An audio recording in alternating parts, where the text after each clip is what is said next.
Alright, I just heard a thump coming in here. Soft thump. There's no houses or anything in here. I'm the first one in here today 'cause the fresh snow hasn't been disturbed. I don't know, there's an arch right here. Where is it? No.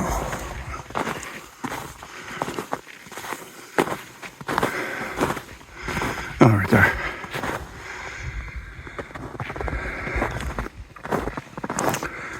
One time in here, a bunch of juvies are mimicking a whole bunch of animal sounds. Both sides of the trail.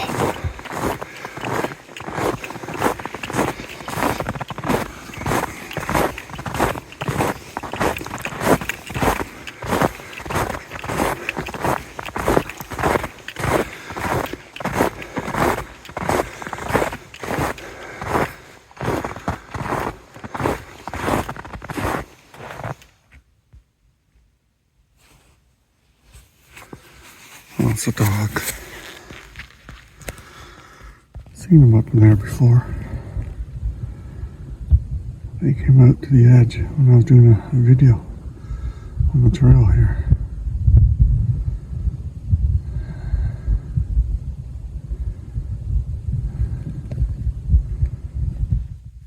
Alright, I'm gonna shut down until I'm ready to do.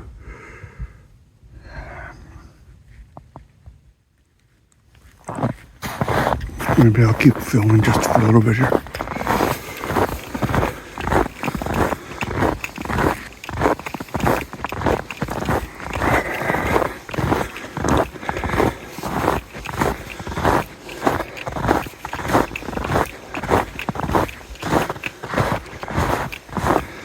Oh, the sun's gonna wash out the camera. The focusing of the camera.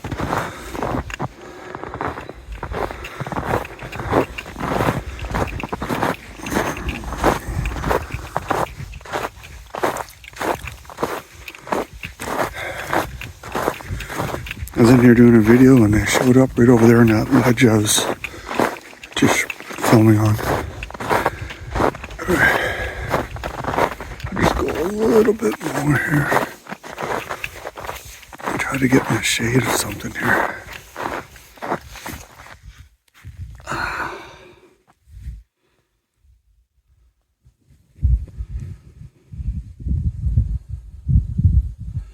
Filmed a big one right in there.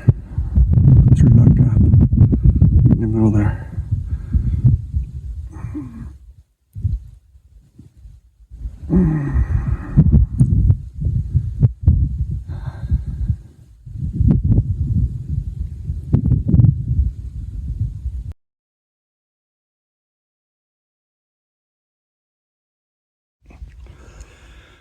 Hi everybody. All right, so I'm out hiking here. Just checking in on this area. It's usually pretty active. Sometimes in the winter I'm in here. I'll stay back there close to my car because you don't need to go hiking around in the dark. They come to the car. We've seen eye shine. Lisa was with me. We heard them. I think there was a grunt or something. But pretty cool. I want to mention our Across Canada Sasquatch tour continues this year. Last year we did Beast of Seven Chutes, St. George, Quebec. Found some amazing evidence there, and I believe something that's never been documented before. I'm going to put together a documentary on that. I might be talking about it. I'm on Spaced Out Radio tonight with Dave Scott. Tune into that. I think that's on like 10 Western time or something. Midnight here in Ontario. And I'm going to be talking about our Sasquatch tour last summer. As I said, we did Beast of Seven Chutes in St. George. Summer before that, we did the Kiosk, Algonquin Park, Northwest Algonquin Park documentary investigation. The roadside one that was filmed with a GoPro on the bumper, and we ran into them again. tracks, a bit of a trackway, fresh trackway from early that morning, and they were right there in the trees watching us. We did our night investigation, and they're right in the trees across the road, just watching what we were doing, and so that was pretty interesting. And then they, well, I'll throw this in, they paralleled our car, or one was ahead of a car on the left, and I think it was after a raccoon, so it might have been a small juvie Sasquatch. Anyway, the raccoon we were driving slow, it used our car to get away from it, and it kind of threw a fit and broke some trees and then took off back into the woods. So that was pretty interesting. I've never had that before. But yeah, our cross-country tour continues this summer. We're heading out west. Gonna try and make it all the way to BC, and obviously Alberta. We're stopping in and doing investigations at all the key,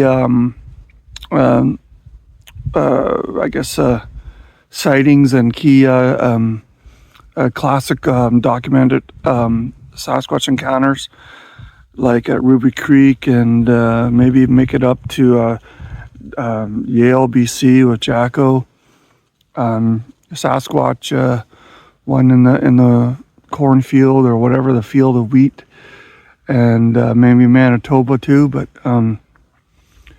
we'll put that together later. So it's been very interesting.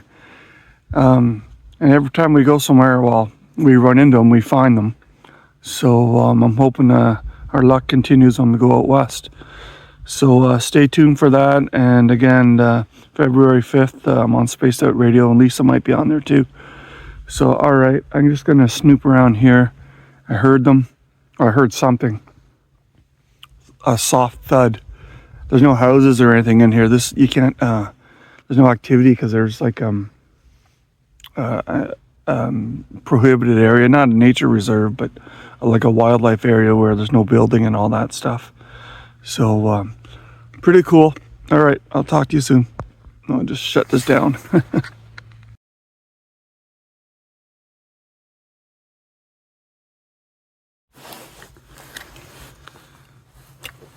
All right, so I'm back in here. As you can see, some people have been cutting through here with their sleds and everything. Quad, something.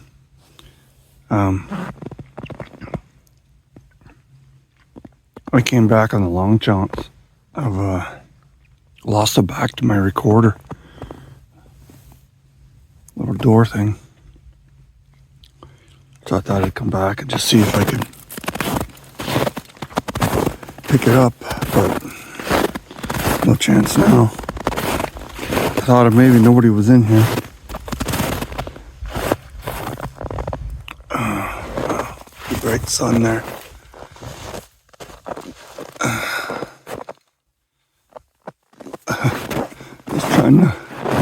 Just trying to get behind the trees a little here. Oh, there's a tree knock or something.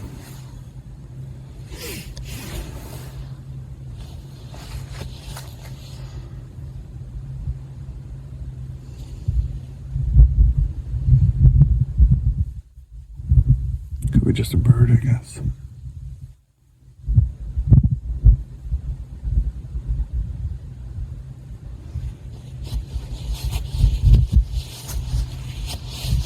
I heard some strange sounds in here the other day.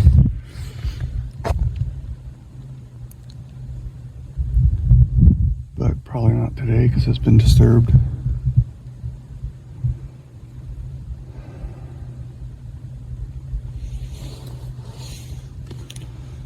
Down here a little bit.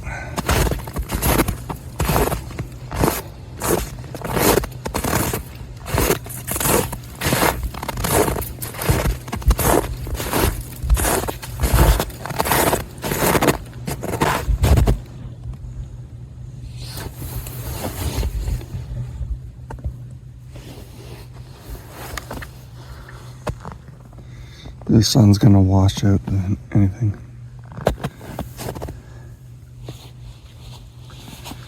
I remember once I've talked about this.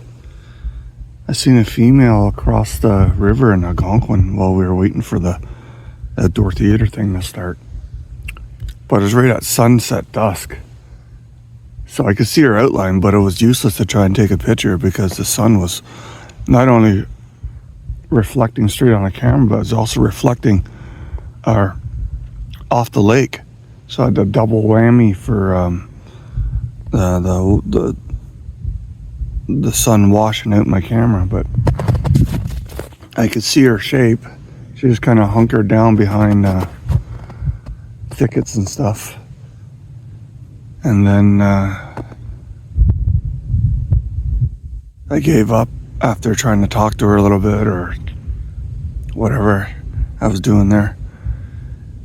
Went back, watched the show, drove an hour or so, got back to our campground. And around 3 o'clock in the morning, she woke me up outside her tent on the opposite side of the park. She found me. So that's pretty much impossible to do. Unless somehow they can mark you and then teleport or some damn thing. Thousands of campers. Who knows how many number of lakes, streams, and rivers and marsh areas. And she shows up in the middle of a busy campground, wakes me up right outside her tent. She hit me with like a low scream.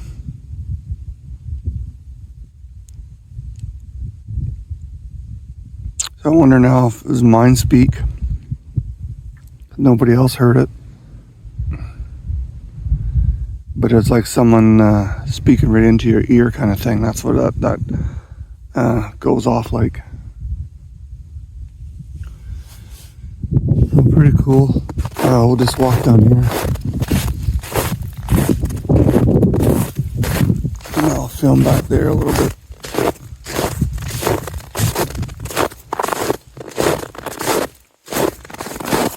Yeah, if these sledders didn't come in here, there was a chance I might just see the little clip laying on top of the snow from where I had to change batteries.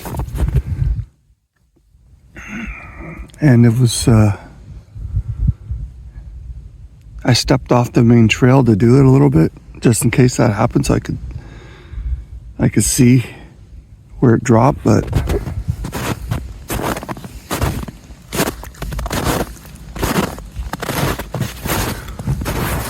I normally walk down to the river and everything, but it's pretty heavy going hiking in this on top of the sled tracks.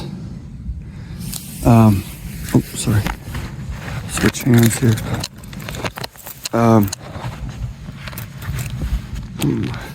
Speaking of sled tracks,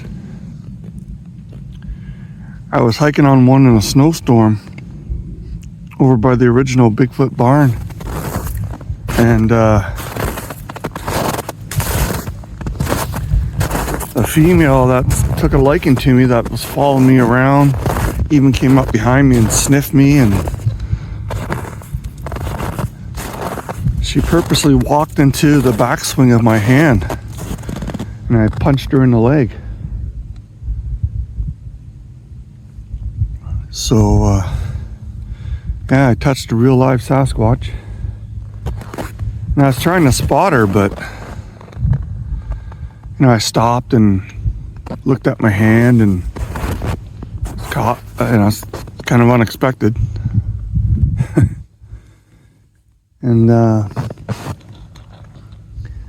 then they threw some rocks across the trail and hit a tree in front of me. Tree like only that width right there. And they're, I don't know, 50 feet away from it, and I could still hit the tree. So pretty amazing. Just a couple of my encounters. Alright, I'm gonna shut this down and maybe make my way back before all the kids after school. I normally go out at night, but this year has been an old-fashioned winter, like minus 30, 40 at night. Your batteries don't last 5 minutes in that kind of cold. Even with the recorder wrapped up. So, but I've heard screams and calls and stuff from down in here. And I'm back on the road up behind me. So I'm going to shut down now that there's a plane coming.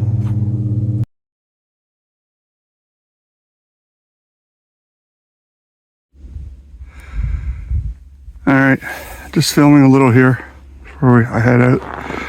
We're here at night, Lisa and I. There's eye shine coming from that little bush there. And we had a bigger one come up on this side and kind of huff at us, you know what, when they breathe the air or whatever that is. Horses do it. The only thing different is that this winter, they pushed the snow in. Well, actually, we got a lot more snow this winter, so maybe that's why, but they pushed the snow in to 2 drop-offs here. So this was the original end of the road, and it was higher. But this year we've had like 3 winters, so we had 2 melt-offs. And yeah, so it came right up here, right up against the car. We got some weird pictures of them at night. I spotted one right in here. Right in that little gap there, crossing. It froze. I put my camera up over the snowbank, which was larger than this. And I did a night shot, you know, like a slow night shot with just taking a snapshot. So pretty cool. I don't know if that was the one that was huffing or sniffing the air. But when we turned, Lisa seen the... I was looking across the road for where the sounds were coming from. But Lisa seen the one, both of the eye shine blink out one at a time. And she said they're about like, I don't know, 8 inches apart or so. The eyes down to the ground, low, down to the ground. Could have been something bigger that was crawling. So pretty cool. I just walked, hiked in there. Heard some weird calls. I don't know if my recorder got it. But maybe it's just some bird. I don't know which bird it is. Can't identify it. But the second time it started making calls, a damn airplane flew over. So I'll see if I can isolate it. But just one of those, well, what's that? You know, I've heard them scream, call, and do everything, so that's why I'm not saying it was one. So, but they mimic. Oh, another time in here in the winter, I hiked down there, and the juvies are following me back on both sides of the road, and they were mimicking different animals. So that was pretty cool. All right, see you soon.